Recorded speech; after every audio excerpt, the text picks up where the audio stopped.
Hi guys, I'm Shivakavita from Government Tiruvannamalai Medical College. Today we are going to learn about the most important topic, the blood supply of the brain. So before getting into the topic about the university exams, the blood supply of the brain is the most important 10 mark, and there are also many short notes asked. So which are the circle of Willis, basilar artery and the middle cerebral arteries. So, my seminar will be filled with pictures so that you will easily understand the topic. So, what we are going to discuss today are the introduction about the blood supply of the brain, the arterial supply, venous drainage, blood brain barrier, and clinical correlation. Introduction. The blood supply of the brain is the most important because brain is highly sensitive to hypoxia, so a continued supply of oxygen and glucose is needed. As the irreversible brain damage starts to occur at about 4 minutes, the interrupted blood supply is very essential to the brain. So why we have to study this topic is because cerebrovascular diseases are the third most common cause of death. So, like the thrombosis, embolus, and hemorrhages. So, about the arterial supply. So, the main arterial supply is by two system of arteries, the vertebral system and the carotid system. So, about the circle of Willis. So, circle of Willis is also called as a circular arteriosus.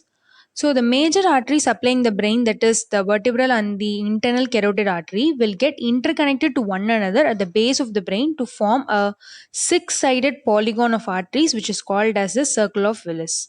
So, it is formed anteriorly by the anterior cerebral and the anterior communicating arteries, posteriorly by the basilar artery and the posterior cerebral artery, and laterally by the posterior communicating artery, which is nothing but an artery that connects the internal carotid and the posterior cerebral arteries. And about the significance of the circle of Willis. So there is a little or no mixing of blood when the blood travels through the right internal carotid and the right vertebral. The blood will travel only to the right hemisphere, and while the left to the left hemisphere only. So therefore there will be a little or no mixing of blood, and if there is any block in the major arteries, the circle of Willis will provide a collateral circulation.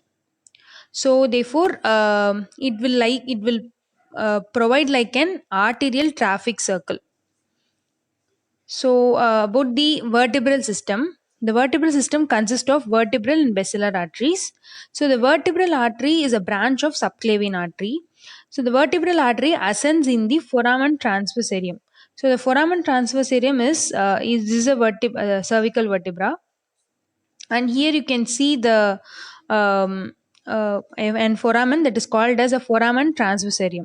So the vertebral artery will ascend in the foramen transversarium of the upper six cervical vertebrae. So and it enters the posterior cranial fossa through the foramen magnum and joins with the another vertebral artery and forms the basilar artery here. So um, about the branches of the vertebral artery, it has five branches: the anterior spinal, posterior inferior cerebellar artery, meningeal branches, and medullary branches. So let's see about them. The anterior spinal artery, the two arteries will unite together and will run along the anterior aspect of the spinal cord. And the posterior spinal artery may arise from the vertebral artery or even from the posterior inferior cerebellar artery. So it may arise directly from the vertebral, or it may arise from the posterior inferior cerebral artery, which is a branch of the vertebral artery. So it will run along the posterior surface of the spinal cord. It will not unite. There will be two posterior spinal arteries, and it will run along the posterior aspect of the spinal cord. And about the posterior inferior cerebellar artery, it is the largest branch of the vertebral artery, and the meningeal branches which supply the dura mater of the posterior cranial fossa, and the medullary branches will supply the medulla oblongata. And then the branches of the basilar artery are five in number: the posterior cerebral, superior cerebellar, anterior inferior cerebellar artery, pontine branches, and labyrinthine artery. So we all know that the basilar artery is formed by the union of the two vertebral arteries, and the basilar artery will terminate by dividing into right and left posterior cerebellar arteries. So therefore, the posterior cerebellar artery is the terminating branches of the basilar artery, and it will supply the inferior surface of the brain. So the superior cerebral artery will supply the superior surface of the cerebellum, as the name suggests, superior surface of the cerebellum. And anterior inferior cerebral artery also supplies the anterolateral portion of the inferior surface of the cerebellum. So as the name suggests, supply the anterior anterolateral surface of the inferior part of the cerebellum. And the pontine branches will supply the pons, and the labyrinthine artery will supply the inner ear. So it is an end artery. So next we are gonna learn about the carotid system.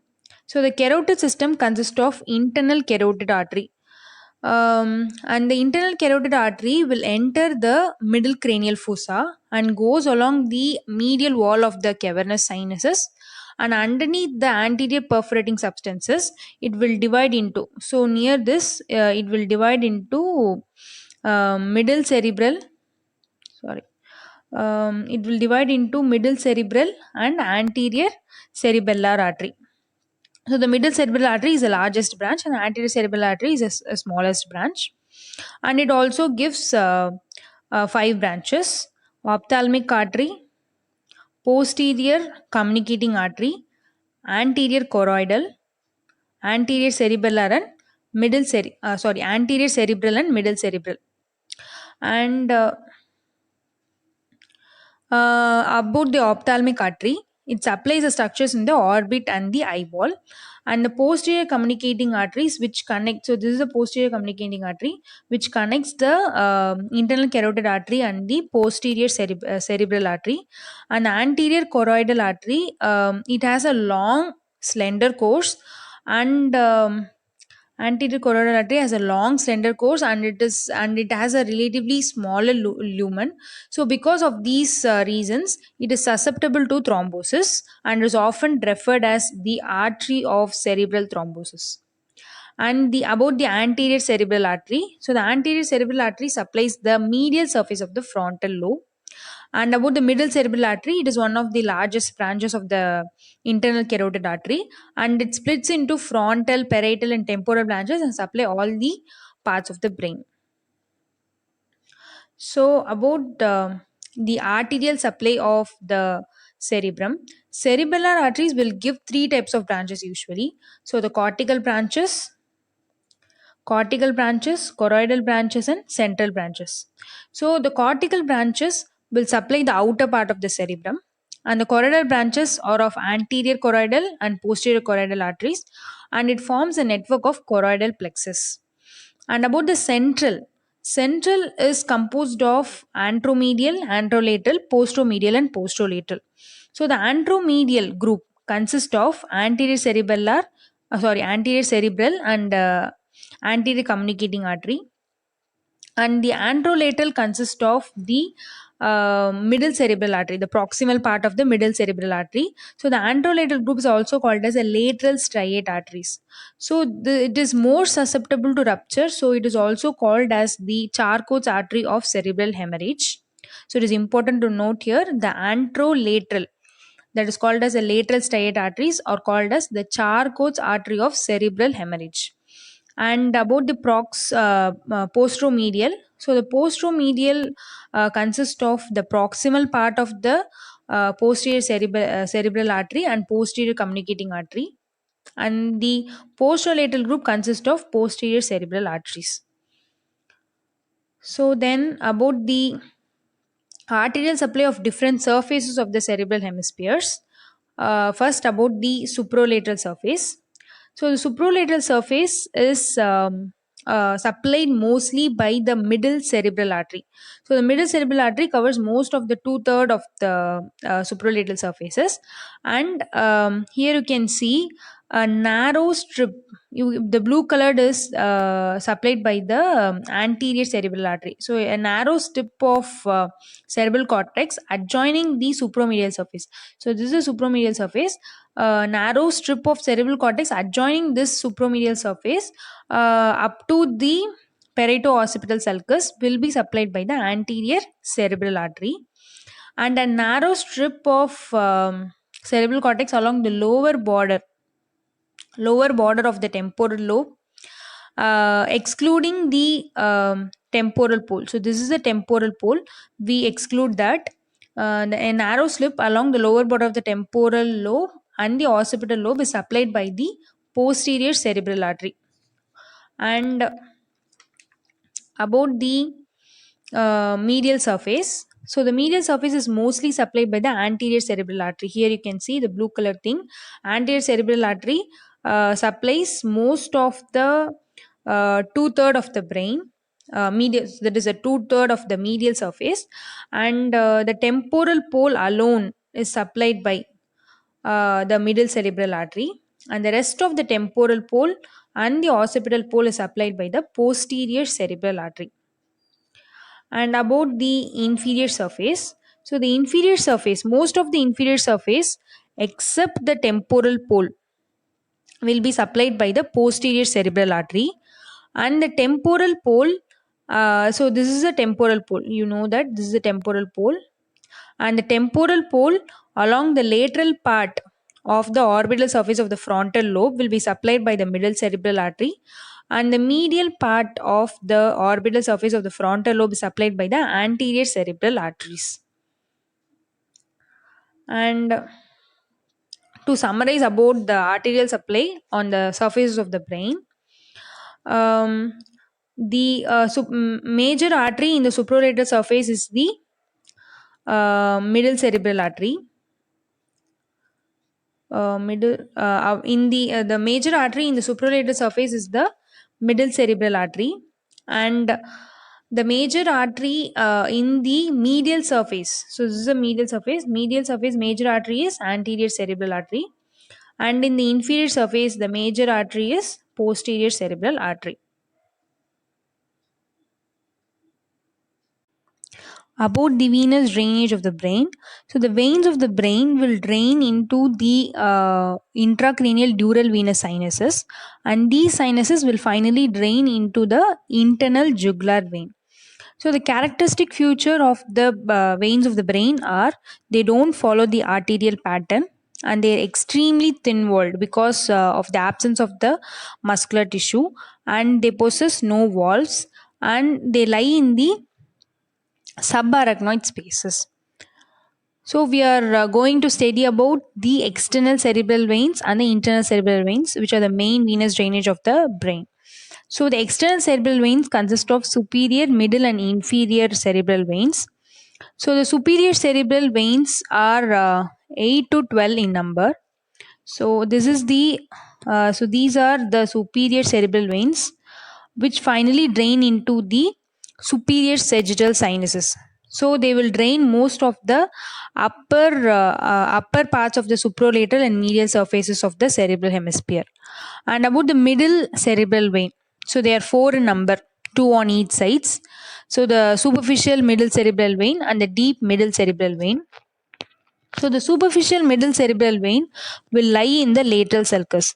So this is a lateral sulcus and it lies in the lateral sulcus and anteriorly run forwards and will drain into the cavernous sinus, and posteriorly it will communicate with the superior sagittal and the transverse sinuses through the superior anastomotic and inferior anastomotic vein.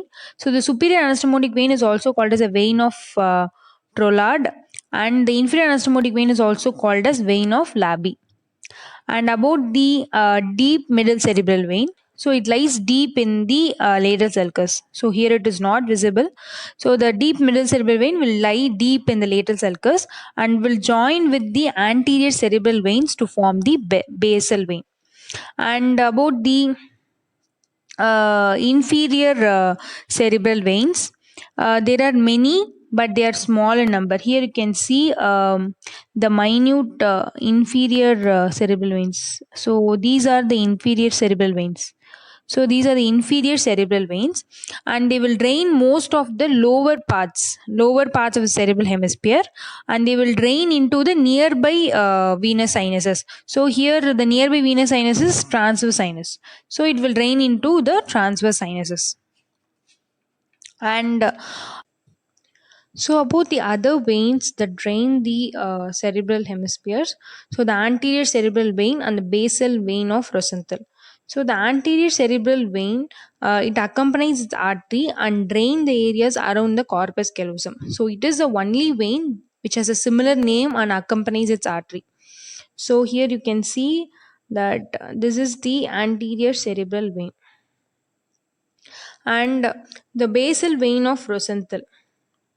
So the basal vein of Rosenthal is formed by the union of the three veins: the anterior cerebral vein, deep middle cerebral vein, and the striate vein. So these three veins will unite to form the basal vein, and the basal vein will finally terminate in a greater cerebral vein of Galen.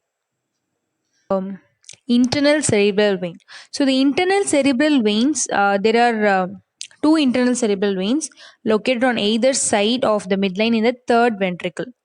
So the internal cerebral vein is formed by the union of thalamostriate, septal, and choroidal veins. So the two internal cerebral veins of on both the sides will unite to form the great cerebral vein of Galen, and the great cerebral vein will finally drain into the straight sinuses. So here you can see that the internal cerebral vein, so it is formed by septal, so it is formed by the septal, thalamostriate vein and the choroidal vein, and finally you can see here it drains into the great cerebral vein of Galen. So that is about the internal cerebral veins. And finally, to summarize, the venous drainage by means of the veins draining the surfaces. The supralateral surface is drained by the superior and the inferior cerebral vein. And the inferior surface is inferior surface of the brain is drained by the inferior cerebral vein, and the medial surface is drained by the superior, inferior, and also the anterior cerebral vein. So it is clear that the superficial veins will mainly drain into the superior sagittal sinus, and the deep veins will mainly drain into the great vein of Galen. So that's all about the venous drainage. So now we are going into blood-brain barrier. So blood-brain barrier is the brain is protected from the harmful and toxic drugs. Brain and also the spinal cord is protected from the toxic drugs and exogenous materials by means of a semi-permeable membrane which is called as a blood-brain barrier. So normally the blood vessels normally the blood vessel will be like this with the pores in it which allow the passage of substances in and out of it easily, but in the blood brain barrier the brain vessels will be bound together by means of tight junctions. So therefore the capillary endothelium cells will be tightly bound, and there will be a basement membrane. So this is the white area is called as basement membrane, and so this is the food process of the astrocytes.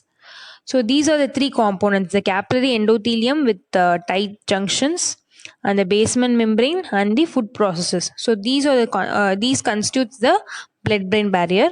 So it will allow only the substances which are lipid soluble, and also some substances which are carried by means of carrier mediated transported. And about the areas which are devoid of blood brain barrier. So those areas are called as the circumventricular organs, and there are some areas like subfornical organ, the subfornical organ, um, organum vasculosum of the lamina terminalis, and the posterior pituitary, area postrema, and the pineal gland. So these are the areas which are devoid of the blood brain barrier, and they have a specific function by means of the substances to be regulated. Mm, so they are in direct contact with the blood. So in these areas, the capillary endothelium is fenestrated, and it will allow the proteins and small organic molecules to pass from the blood to the nervous tissues. About the blood and the about the blood CSF barrier. So it is a similar barrier as that of the blood brain barrier, but it has a fenestrated capillaries. So the fenestration will be of thin diameter, which will allow gases and lipid soluble substances to pass from the blood to the CSF, from the blood to the CSF, but it will prevent entry of proteins and hexoses other than glucose. So this is about the blood CSF barrier. So next we are going to talk about clinical anatomy. So congenital berry aneurysm. So congenitally there will be a defective tunica media in these patients.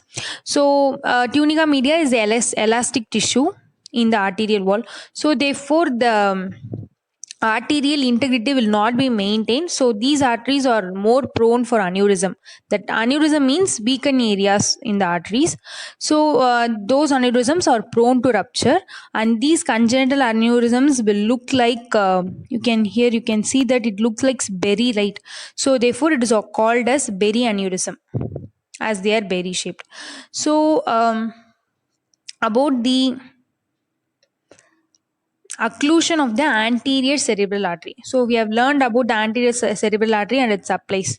So the blue color thing is the supply of the anterior cerebral artery. So so this is supplied by anterior cerebral, and these areas supplied by the anterior cerebral artery. And occlusion of the anterior cerebral artery will lead to ischemia of these areas of the brain. So that will cause contralateral hemiparesis and hemianesthesia. So hemiparesis means partial paralysis of the muscle, and hemianesthesia means inability to feel sensations like touch in these areas, the areas controlled by these areas of the brain. So due to the involvement of the primary and secondary motor areas, it causes these hemiparesis and hemianesthesia. So primary motor area is somewhere here. So therefore these areas control the motor activities. So it causes hemiparesis and hemianesthesia, and also causes apathy and personality changes. Apathy means loss of enthusiasm, because the frontal lobe is responsible for the emotions and the motor functions. So next, about the occlusion of the middle cerebral artery. So the middle cerebral artery, here it is represented in pink color. So the supply of the middle cerebral artery. So the middle cerebral artery occlusion causes contralateral hemiplegia and hemianesthesia. Hemiplegia means total paralysis of the muscle, mainly of the face and arm, and aphasia due to the involvement of the speech area. The speech area is the vernix area is here, and the Broca's area is here. So therefore, this Broca's area is a motor area, and vernix area is this sensory speech area. So these two areas are affected due to the occlusion of the middle cerebral artery. So it causes aphasia.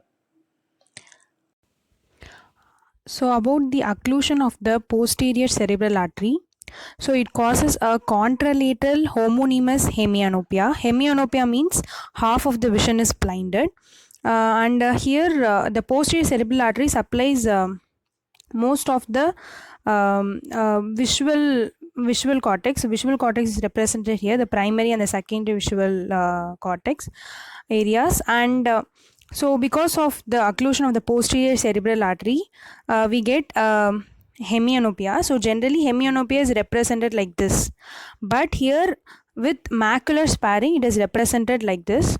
So therefore macular vision is spared here because it receives a collateral supply from the middle cerebral artery. Next, we are going to see about the cerebral angiography. It is nothing but it is a radiological technique to visualize the vessels of the brain, and it is used to identify the vascular malformations and aneurysm and provide information about the cerebral occlusive vascular diseases. So here a dye will be injected, and the integrity of the cerebral vessels will be assessed. About the hemorrhages that occur in the brain. So the hemorrhages occurs due to the rupture of the cerebral veins in the subdural space. So generally the cerebral veins will drain the matter of the brain and will traverse the subdural space and finally will drain into the dural venous sinuses. So during this course of travel, due to the thin wall, they get easily ruptured. So which is the reason for the different types of hemorrhages. So here you can see the common hemorrhages, so which are the epidural hematoma and subdural hematoma, intracranial hemorrhage, and subarachnoid hemorrhages. So the epidural hematoma is because of the rupture of the middle meningeal artery, and the subdural hematoma is because of the rupture of the superior cerebral vein, and the subarachnoid hemorrhage is because of the rupture of the berry aneurysms, the congenital berry aneurysms, and the intracerebral hemorrhage is because of the rupture of the Charcot's artery. So the Charcot's artery is also called as the lenticular striate artery. Due to its rupture, it causes the intracerebral hemorrhage. So because of the location, the hemorrhages are named here. So we are going to study about the kernicterus. Kernicterus means it occurs in babies generally, and then babies the blood brain barrier will not be fully developed. So therefore, if the serum bilirubin rises, it will easily enter the blood brain barrier and enters the brain tissue, producing encephalopathy. So that is called as kernicterus, a severe form of jaundice seen only in the newborns. So that's all about the blood supply of the brain and the clinical correlation. I hope you understand the topic. Thank you.